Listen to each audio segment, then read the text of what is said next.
tape number 4, is that right? Should be. Okay. Are you ready? I'm ready.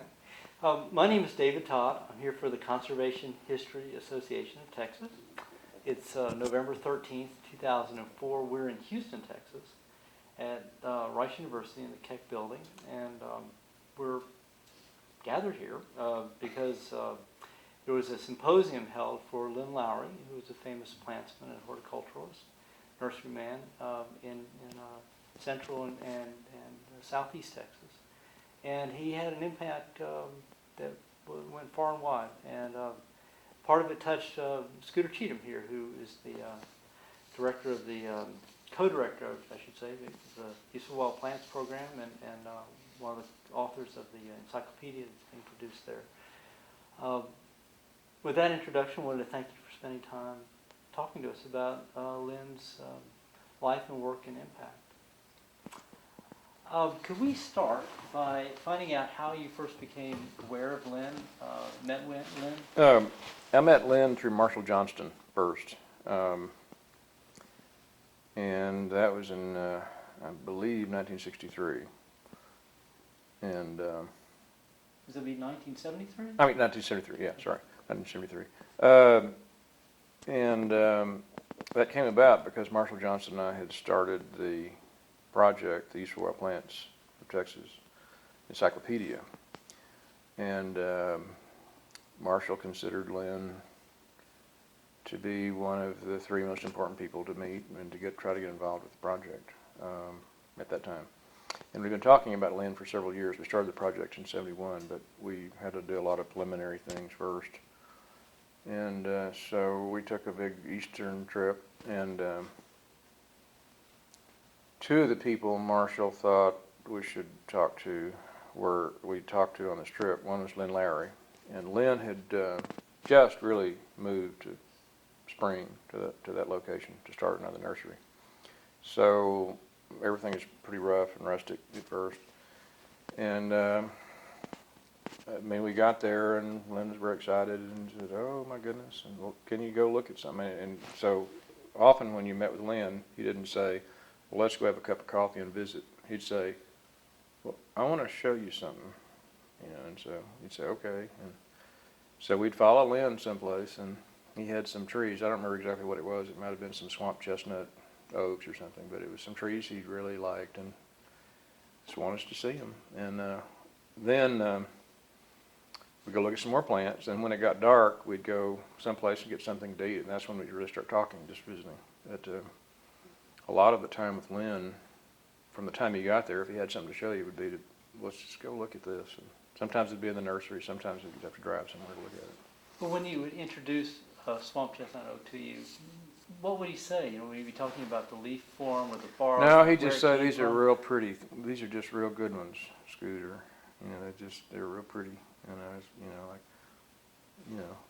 it might be there might be something he was working on, like there was a stretch where he was trying to get Acer leucodermi recognized as a species, the chalk maple, and he wanted to go look at them. And so we'd get in the car and go driving and go look at them, and there you are. Can you talk about some of these plant journeys, any explorations with Lynn that pop out in your head? Well, they were almost always to some location where there was something very unusual. Like once in the middle of the winter, Lynn called me up and said, "Scooter, I want to show you some red witch hazel. Have you ever seen the red witch hazel in East Texas?" And I was like, "No, I haven't seen it. I know it's out there." And he said, "Well, I'd like to show some of them to you." And so he said, "Can you go?" This was like in, I think it was in January one year. And so I drove over and we, got in his truck, I think, and went over to Burkeville and went north of Burkeville. Of course, we looked at plants all along the way and places that Lynn had collected. And he knew a spot there, and sure enough, it was blooming on the roadside, and everything else was bare. All the deciduous trees had dropped their leaves long ago, and it was wintry, and it seemed like it was the day after a norther, so it was real clear and crisp. But there was this red witch hazel, no leaves, just the flowers. In fact, I photographed it, and Mike and Patsy have a blunt and large photograph of that on their wall at the nursery, Anderson Landscape. I mean, that's an example. And then we went to another location and found lots more. Saw lots of other rare species, Amelanchier arborea, which is very uncommon in Texas. And there's this place there on a hill where the red witch hazel blends with the yellow, or the common Virginiana witch hazel. And so there were some orange flowers, and there were some striated orange and yellow and red, and they were all different kinds of genetic mixing going on there. But yeah, that's just lots of those. And they were, we'd be going to some specific location, and in different parts of the state too. I mean, I spent a lot of time with Lynn in East Texas because he lived there more of the time I knew him than he lived in San Antonio or other places. But we met him in San Antonio and did things there too. I mean, just all over. And on these trips, how would he have originally found that witch hazel? Did he have his own network of people who would report these things back, or was he wandering the back roads on his own? I think he found them on his own. I think he wandered the back roads on his own. He just looked and looked all the time. And that's one of the things that Lynn, that's why I think it was one of the reasons it was hard for him to keep a nursery business going, is he just had the need to go find things. And he was just, no matter what he'd promised or what he planned to do, he just, this wanderlust sort of took over, and he was just going to go looking, and he found them. Now we had lots of other spotters that find things, but as far as wide-ranging over the state, Lynn found more unusual things than anybody else. And he found things in the last few months he was alive. He found a spineless acacia rhytii somewhere on the roadside down off of Interstate 10 towards San Antonio, and he was very excited about it. And I don't think he ever got to show anybody where it was, but he was very excited about getting some. Lyndon never acknowledged that there was an income. I mean, it was late May. Lynn and I had lunch over near Anderson Landscape, and we planned a trip to Mammalite Pass in Mexico for the fall. Lynn died in July. I mean, we just went right on planning. And the slide of Lynn that we had in the slideshow showing the board, East Wild Plant Board, plants over at the Vine Science Center was in March, so just a few months before that. So Lynn is going to just keep right on going, And going hither and yon, I mean, can you tell me, as far as you've heard from him, where he traveled? He went to East Texas, I've heard of that, and Mexico. Where all else over Texas, really. I mean, he liked it. He traveled around Roma. He and Bart Warnock traveled a lot together in West Texas, and he traveled on his own. I mean, he didn't. Lynn almost always had some quid pro quo. If you were going to show him something, he could show you 3 things. And he would just. He found Latinaria corkwood right down near Rosenberg, grew on the roadside. He's the one that found Crataegus vibernifolia, which is the tasty yellow hawthorn that grows down on the coast, and just on and on and on. And I don't know when Lynn did that. My experience was after the fact, like, let me tell you what I found. And I don't know anybody that was with him when he, made these initial discoveries. So, Can we just cut for a moment? Rolling? In the work that you do in the Useful Wild Plants Project, you're looking for a lot of economic applications, and I understand that Lynn had an interest in plants as a food source that it wasn't commonly known, and I was wondering if you ever talked to him about berries and grapes and so on. Yeah. Well, all sorts of things. I mean, Lynn was also aware of the chemical properties of a lot of plants, and was interested in and was aware that pokeweed and And I think maypop, several things. He knew several species that had potential cancer chemotherapeutic properties long before Lynn needed to know that. And so we had a lot of discussions about uses. And of course, we were interested in the landscape uses too. I mean, that's something that is included in the encyclopedia. So Lynn would tell us about new things he'd find, and we'd see things in other parts of the state that we thought, might make good landscape plans. And so there's an ongoing exchange about that sort of thing.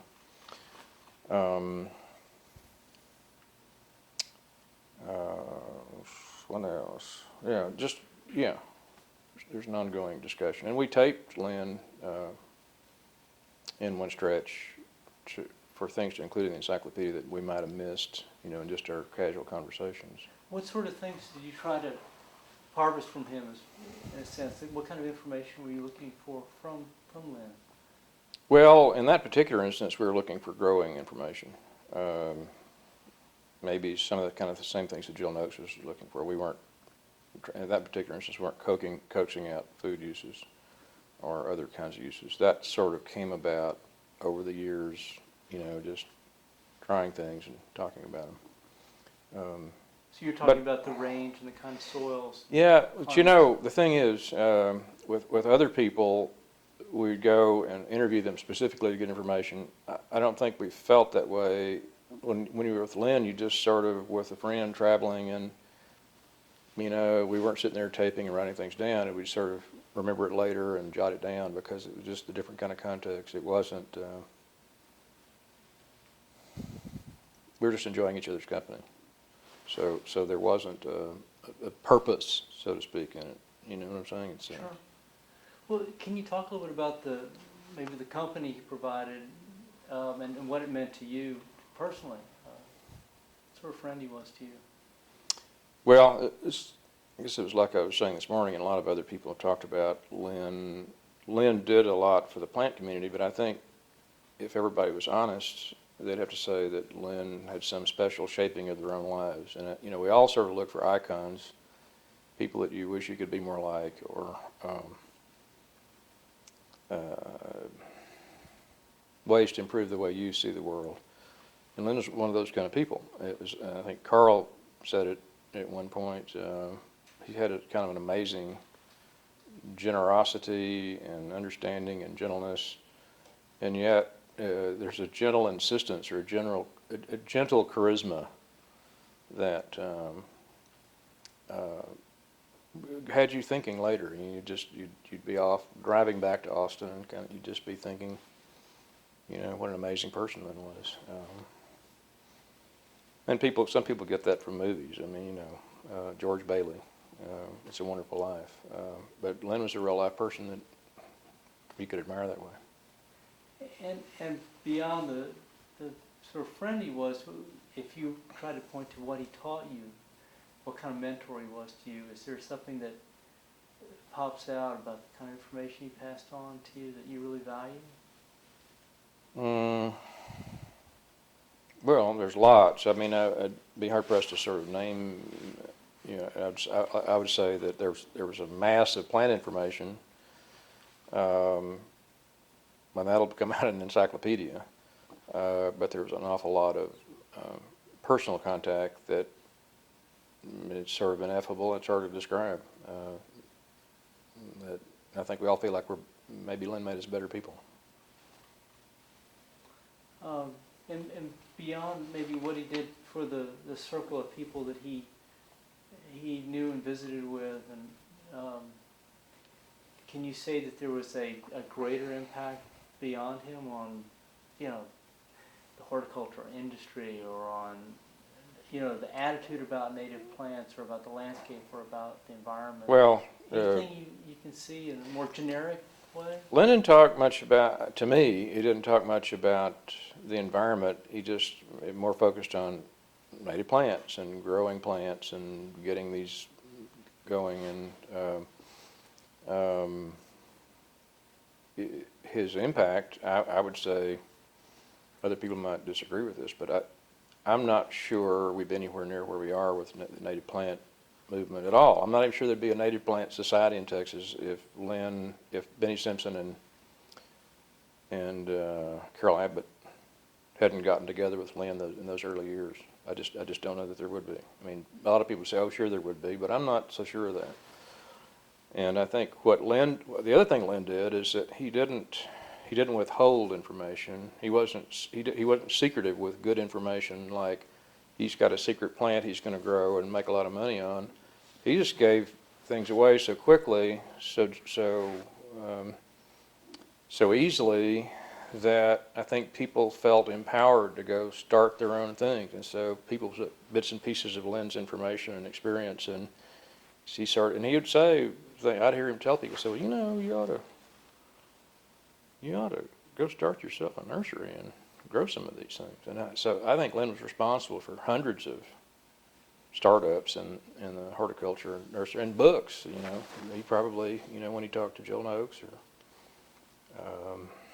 any of the people that wrote books based on a lot of Lynn's information.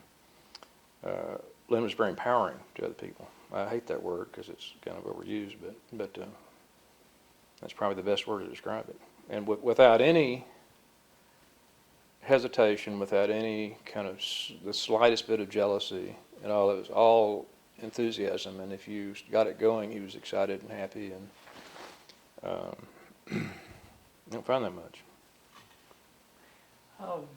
Well, to wrap this up, I guess, is there anything you'd want to add? And he seems like a kind of a quicksilver.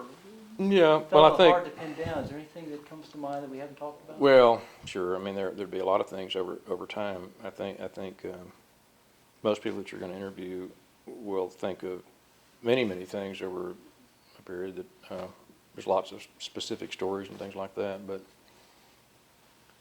it's kind of hard. I guess, you know, you were sort of in a time interval here to relax and let those come out. But I think we've covered some good things. Probably ought to. Maybe I could just conclude by asking you about your idea of trying to collect some of the reminiscences and anecdotes and pictures and maps that you talked about this morning. Can you sort of map out what you think that might come to and why you felt like that was important to do? Well, I think it's important to do because I think Lynn's one of those people who future generations will know about and hear about, and we're in a particular time frame here, and we know from the whole round of people that have already passed away, you know, Lynn and his colleagues, all the same guys that I heard talk when I first started them, they're all gone. So we're the last people that know these things. And so this is the time to harvest that information. And I was surprised how many photographs came in of Lynn. I had no idea there were that many pictures around. And I think Mike and Patsy Anderson hadn't seen maybe about half of them. So it's a timely thing to do, I think, to try to get together the manifestations of Lynn's legacy now. And I'd like to see more emphasis maybe given to identifying his plantings and documenting those photographically or in plan, mapping them out, whatever, all those things. But this is the time to do it. Well, good. Well, thanks for giving us your time today. Appreciate it.